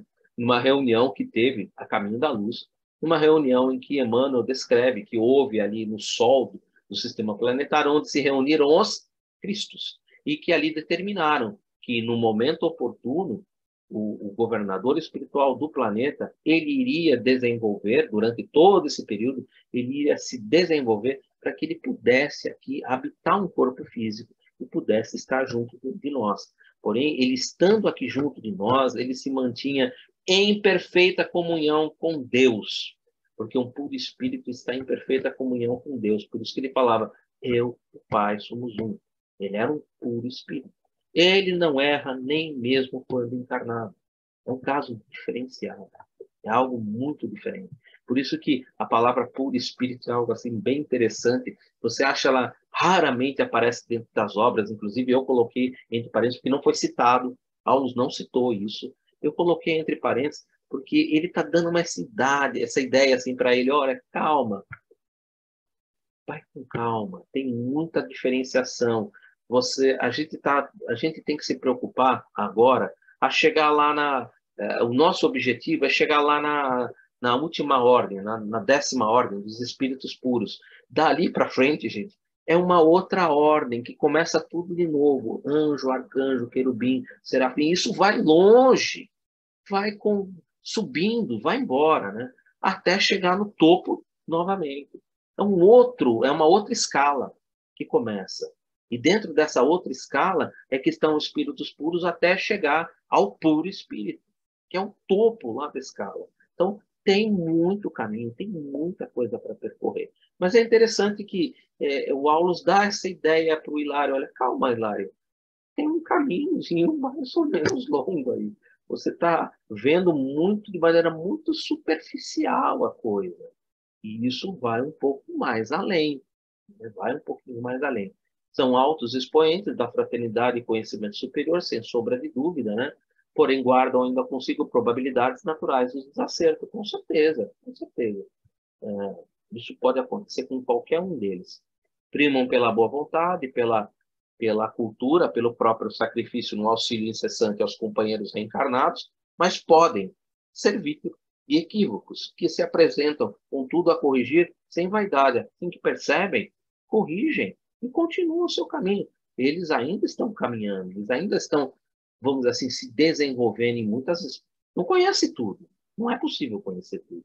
Só Deus, né, sabe? Só Deus é a inteligência suprema. Né? Então, o restante nós somos os seres inteligentes. Nós adjetivamos, né, aquilo que é supremo, né, que é a inteligência de Deus. Né? Então, tem um grande diferencial, que em muitas circunstâncias prejudica os doutos, os cultos da Terra, que muitas vezes não querem serem corrigidos ou se corrigirem. Né? Eu vou parar por aqui, gente, porque aí ele começa. Agora ele vai começar a dar exemplos, né, sobre isso, e vai haver uma saraivada de perguntas do Hilário, que vai tirar praticamente todas as nossas dúvidas.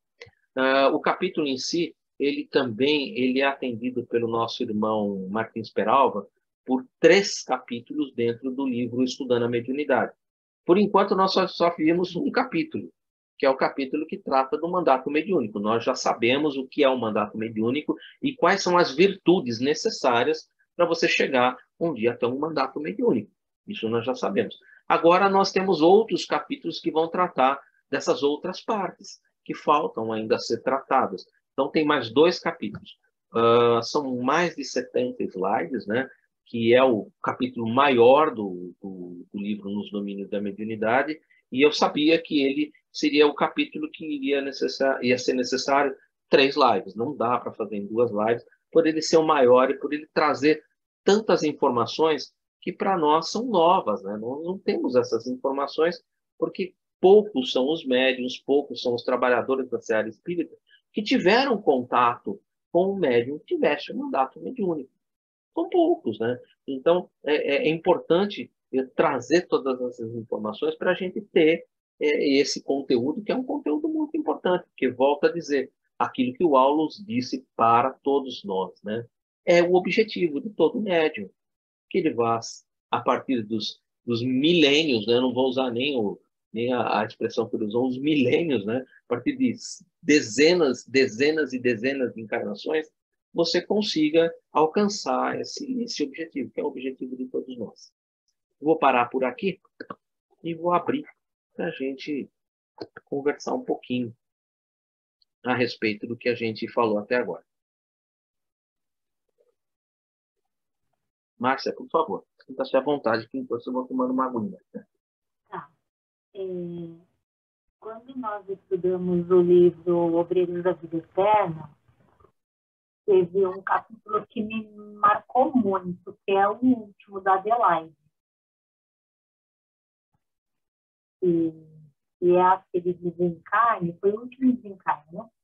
Sim. E ela pediu permissão até para desligar o seu cordão de prata. E esse capítulo me marcou muito, né? Eu sempre faço perguntas sobre os completistas. Fulano é completista? Fulano é completista? Ela com certeza era, né?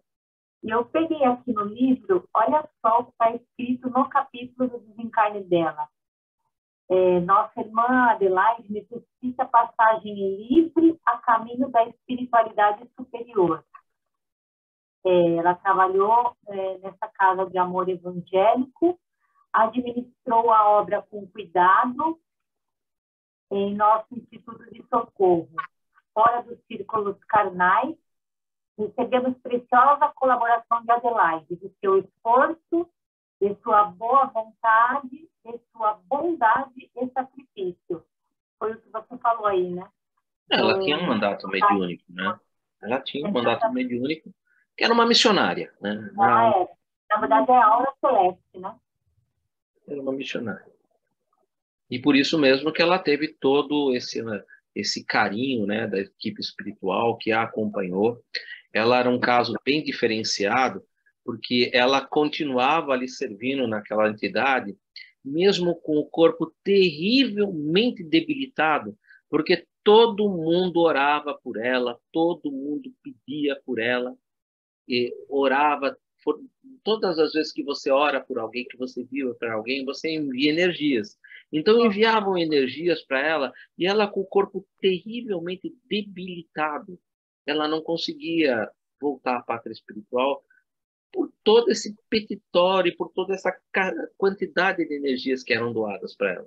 Tanto que o desencarne dela, o que eles fizeram? Eles reuniram uma reunião à noite com o grupo de desencarnados e chamaram os encarnados que oravam por ela, todos eles, numa reunião em desdobramento, pedindo que eles libertassem a irmã, que a irmã já tinha feito tudo o que ela podia por todos eles e que a irmã precisava agora ter a sua liberdade, poder retornar à pátria espiritual, receber aquilo que era de conformidade com tudo aquilo que ela tinha oferecido.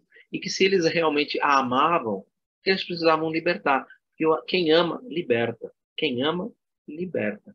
E aí as pessoas em pensamento libertaram e ela praticou o próprio desenlace, né? Foi uma das passagens mais lindas, né, que a Márcia está comentando, é o último capítulo do livro Obreiros da Vida Eterna. É muito belo, gente. E é uma também. E também para a gente ficar como meta, digamos assim, esses exemplos, porque se a gente traçar como meta só o Cristo, assim, a gente acha que é muito difícil de vir e acaba deixando uma reencarnação desperdiçada. Você pensa assim, não, é muito difícil chegar onde o Cristo chegou, vai demorar muito tempo. Ah, então eu vou começar só na próxima. Então, talvez traçar como meta um mandato mediúnico, uma pessoa dessa que está assim, numa elevação sublime, mas não tão grande quanto Cristo, deixa a nossa esperança um pouquinho mais acesa. É difícil, mas chegaremos lá, né? Ah, sim. Eu acho que a gente não pode desanimar. É como ele colocou, né? É passo a passo, um pouco de cada vez, vencendo as nossas dificuldades, desenvolvendo as nossas virtudes, um pouquinho de cada vez. Não dá para a gente querer conquistar tudo numa única encarnação. Uma única encarnação, a gente é eterno, né? Na verdade, imortal, né? A palavra correta seria, nós somos imortais, né? E na imortalidade, na eternidade, o que são 80, 90 anos? Não é nada, é uma vírgula, né? Então, realmente você precisa de muitas encarnações, você precisa acumular muita experiência. E volto a dizer para aquilo que eu digo, né? Você para crescer, você precisa desidratar. Ou você desidrata pelo trabalho, ou você desidrata pelo sofrimento, chorando, né? Mas você precisa desidratar, não tem outra forma, né? E isso é importante, né? Jesus costumava dizer que crescer, né, se desenvolver, é saber imolar-se. Também é a mesma coisa, no mesmo sentido. Márcia, obrigado. Foi bem lembrado. A nossa irmã, como é que era mesmo o nome dela? Era Adelaide, não era? Adelaide Aura Celeste, do Rio de Janeiro. Exatamente, Adelaide. Nossa irmã Adelaide, do livro Obreiros da Vida Eterna, capítulo 20. Francesco, sinta-se à vontade, a palavra é sua. Oba, vou falar meia hora. Lá ver se o pessoal vai ficar, hein? Adelaide. Adelaide, ela Adelaide foi. Câmara. Adelaide trabalhou na federação, né? E era uma pessoa muito importante lá, né? E por isso que ela teve todo esse apoio, né, da espiritualidade, porque o trabalho dela foi um trabalho muito bonito, né? Eu fiz o curso, né, desse livro aí, Obreiros da Vida Eterna, e nós vimos lá muitas coisas interessantes. Esse livro é um aprendizado, né?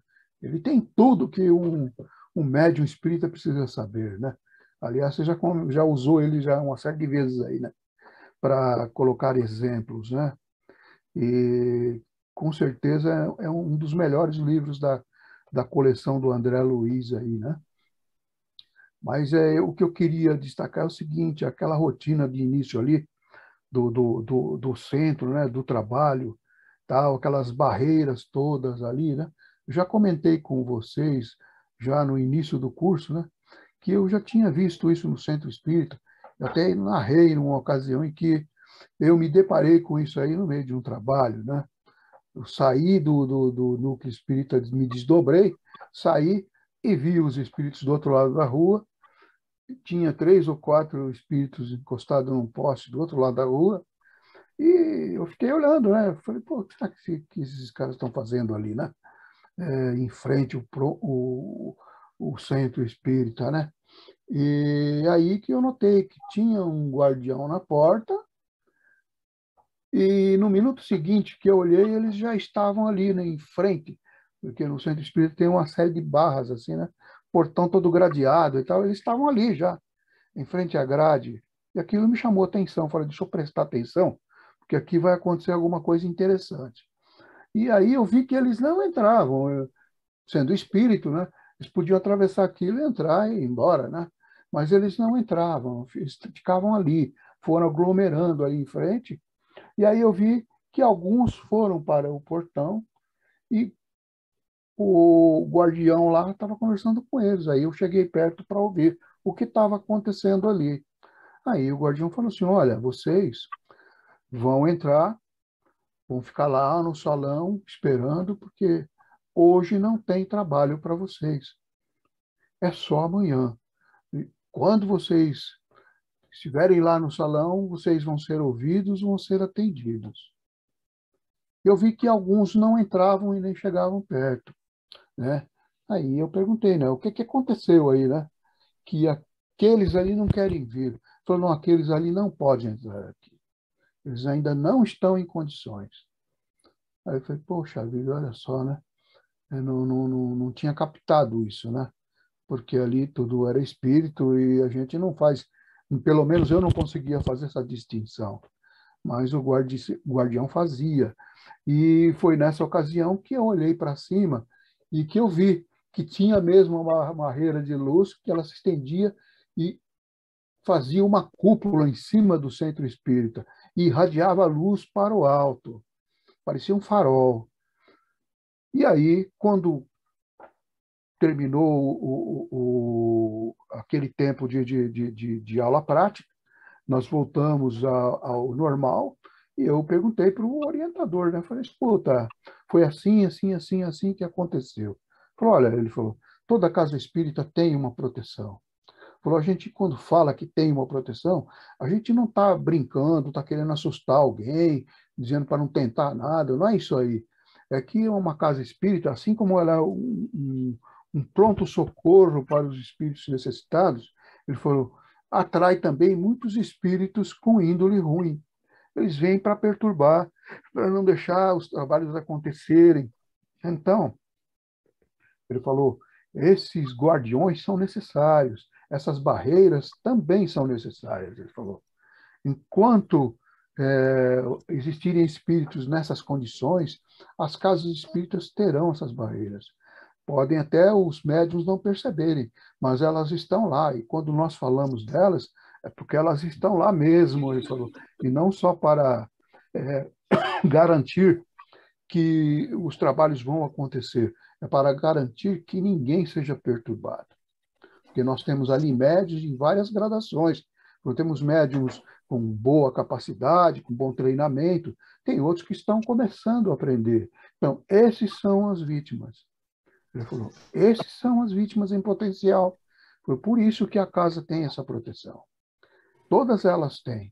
Foi em maior ou menor grau, todas as casas têm uma proteção garantida pelos espíritos evoluídos, pelos espíritos que são dedicados à proteção das casas espíritas. Então, dali para frente, eu não tive nenhuma dúvida, né?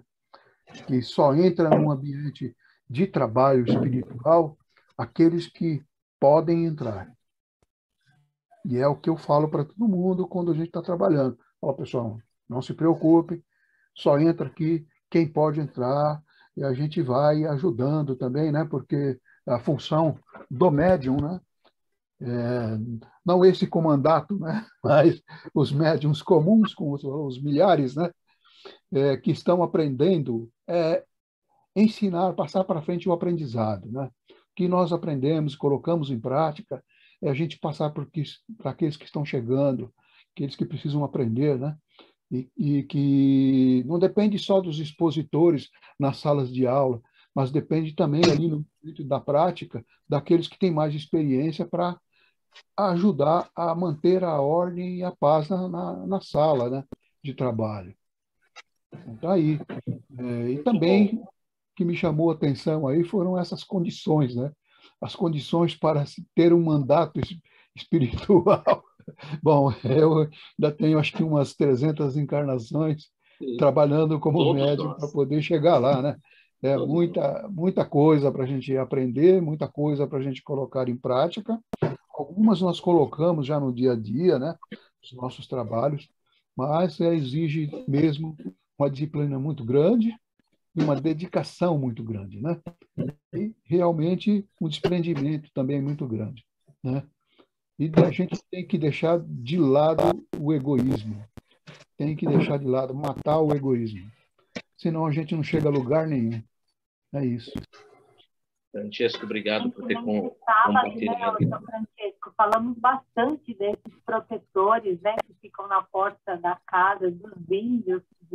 Falamos bastante lá enquanto a gente se preparava para iniciar o passe, né? Foi o nosso nossa reunião de passe é uma aula. Tá certo. Trocar informações. Né? Trocar informações é importante. Essa proteção, ela existe em todas as casas que praticam mediunidade com Jesus. Uma exceção, se vocês quiserem, capítulo 14 do livro Libertação, que trata daquele local aonde foi levada a nossa irmã Margarida, né? e era um médium que não praticava a mediunidade com Jesus, era um comerciante da mediunidade, e que ali vocês, que não havia, André Luiz deixa muito claro, não há nenhum corpo de segurança aqui. Tanto que os obsessores chegaram, entraram, combinaram com aquele anãozinho que tomava conta da sessão, né? Que era, vamos dizer assim, o mentor do pobre coitado do médium, que era ali vampirizado por eles, né? Então vocês veem num mandato, numa casa que não pratica a mediunidade com Jesus, nada disso existe. Mas, gente, não vamos também se diminuir tanto, né? Porque missão, existem muitas missões. E você, às vezes, pode não ter desenvolvido todas as virtudes para receber um mandato mediúnico, como recebeu a Ambrosina. Mas você pode ter desenvolvido certas virtudes que te categorizam a estar trabalhando como uma determinada missão, num determinado local, uma missão de menor porte, lógico, dentro daquilo que você já conquistou, e que pode ajudar muitos, e pode ajudar você mesmo a se desenvolver mais, adquirir mais experiências, e numa próxima encarnação pegar uma missão maior, cada vez uma missão maior. Então, não vamos também falar assim, eu vou demorar 300 encarnações, 30 encarnações. Não, gente. Às vezes, algumas encarnações já te colocam numa situação em que você já tem condição de pegar uma pequena missão. Todos nós temos uma missão. Ninguém veio ao mundo sem ter uma missão. Todos nós temos. Já conversamos sobre isso. Agora, missão dentro da seara mediúnica, elas exigem um pouco mais de desenvolvimento. Mas não quer dizer que você, com algo que você já desenvolveu, não possa estar ali trabalhando com aquilo que você já desenvolveu, compartilhando e ajudando as outras pessoas. Isso é totalmente possível. Eu coloco assim, resumindo, né? O tempo que você está trabalhando e servindo as pessoas, você já vai aprendendo essas coisas de uma forma ou de outra. Você coloca essas coisas em prática, em maior ou menor grau.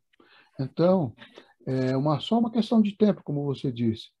Pode ser nessa, pode ser na outra, mas isso não é um objetivo. Nosso objetivo é servir. Tornar a nossa mediunidade útil para as pessoas. É isso. Perfeito. Resumido, passou a régua e falou assim, é isso aí, acabou. Muito bom, Francesco, muito bom. Gente, quem quer colocar mais alguma coisa? Letícia, quer falar alguma coisa? Está com o microfone aberto.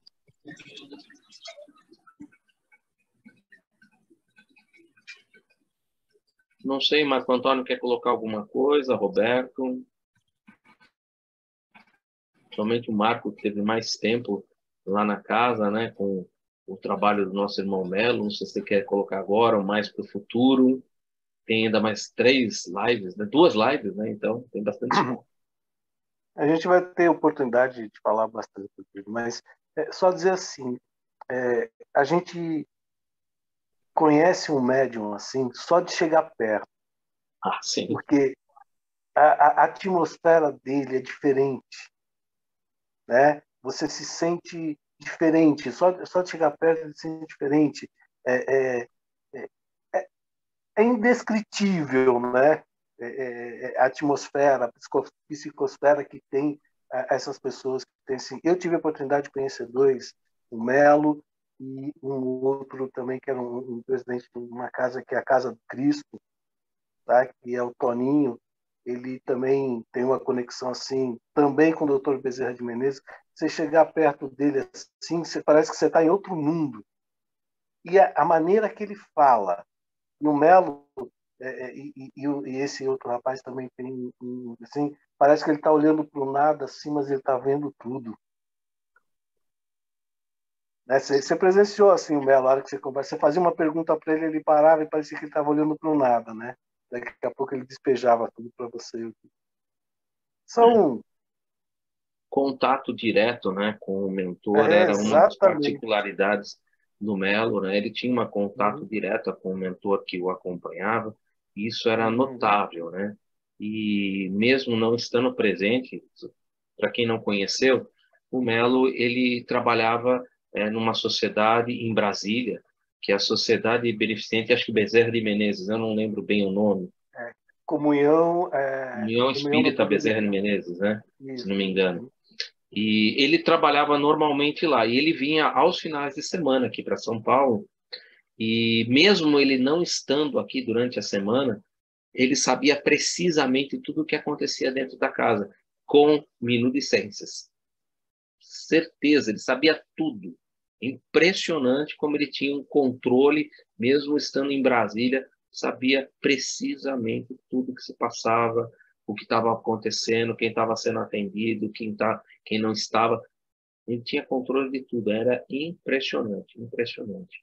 É é um médium que realmente marcou muito na minha vida, porque é o que o Marco Antônio falou, só de sentar perto dele você percebia, era uma mudança muito forte, muito forte.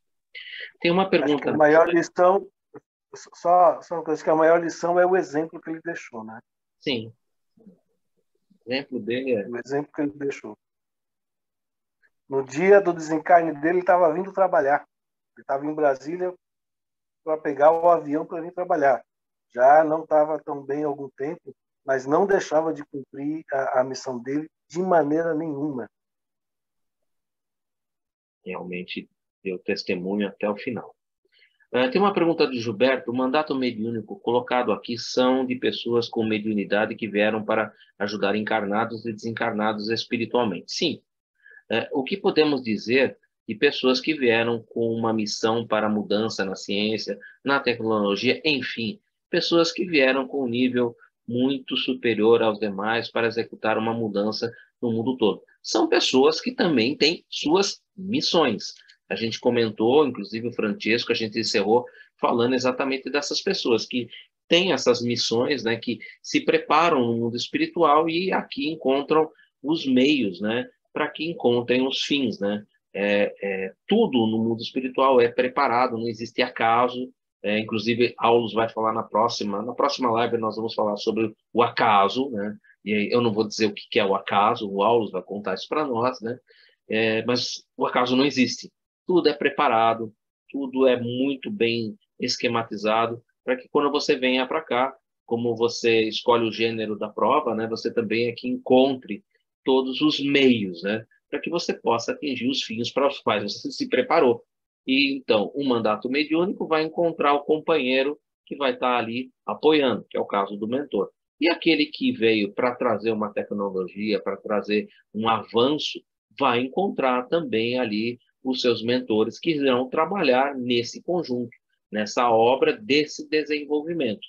Não é bem um mandato mediúnico, porque ele não está se servindo da mediunidade para o auxílio das outras pessoas, para um intercâmbio entre desencarnados e encarnados. Mas ele está ali se valendo desse contato com esse seu mentor, com esse seu guia, com esse seu anjo que está ali lhe tutelando durante essa encarnação e que estará lhe ajudando a intuir, né? Porque, na verdade, ele já se preparou, então ele precisa de uma intuição para que ele relembre e recoloque tudo isso e venha trazer aquilo que ele se propôs a realizar. Tá? Então, ele tem a sua missão. São missões. São missões. E todos nós, eu falei sobre isso, cada um de nós tem a sua missão, que não é bem o caso desse mandato mediúnico, que é algo um pouquinho diferenciado, porque está no intercâmbio entre encarnados e desencarnados. Mas não deixa de ser uma missão muito importante. Bem lembrado, Gilberto. Boa pergunta. Obrigado por ter colocado aí para a gente. Eu espero ter conseguido dar uma resposta que estivesse mais ou menos dentro do nível que você esperava. Se não, por favor, refaça para a gente. A gente vai procurar encontrar aí uma resposta mais adequada. Alguém gostaria de colocar mais alguma coisa?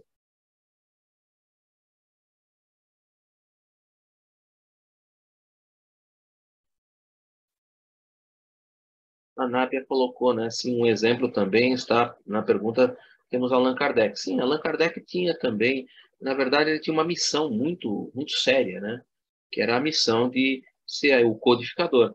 E que, da mesma maneira, Aulus vai tratar sobre isso na próxima semana, com relação à Ambrosina, né? Ele vai falar sobre esse aspecto que foi o mesmo aspecto da Ambrosina que foi tratado Francisco Cândido Xavier, quando ele se encontra ali com Emmanuel, que Emmanuel fala para ele, né? Nós tivemos, né? Nós se preparamos para isso, mas está no seu querer. Se você quiser, a gente leva isso adiante. Existe ali o livre-arbítrio. O livre-arbítrio está sempre presente. Da mesma maneira, quando o Espírito de Verdade chegou para Allan Kardec e falou, a tua missão, né, é essa. E ele perguntou, mas e se eu não quiser? E o que o Espírito da Verdade respondeu para ele? Os desígnios do Criador não caem somente sobre uma cabeça. Outros estavam preparados para isso. Tínhamos o plano B ali, que seria o nosso irmão, o Leon Denis, o plano C, Gabriel Delany, que era muito jovem ainda, né? Mas Gabriel Delany, tínhamos outras opções.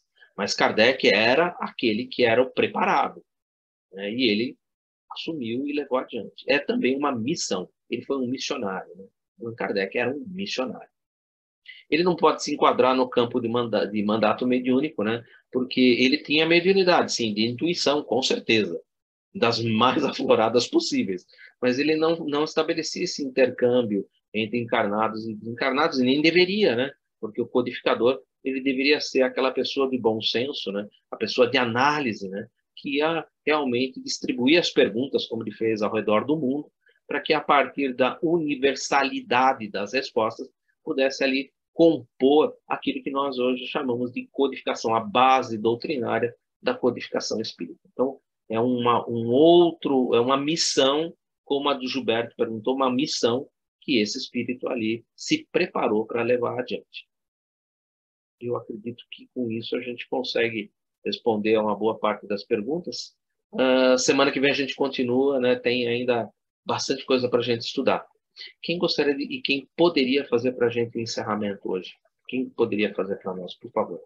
Eu fiz a abertura, deixa eu ver se alguém pode fazer o encerramento para nós.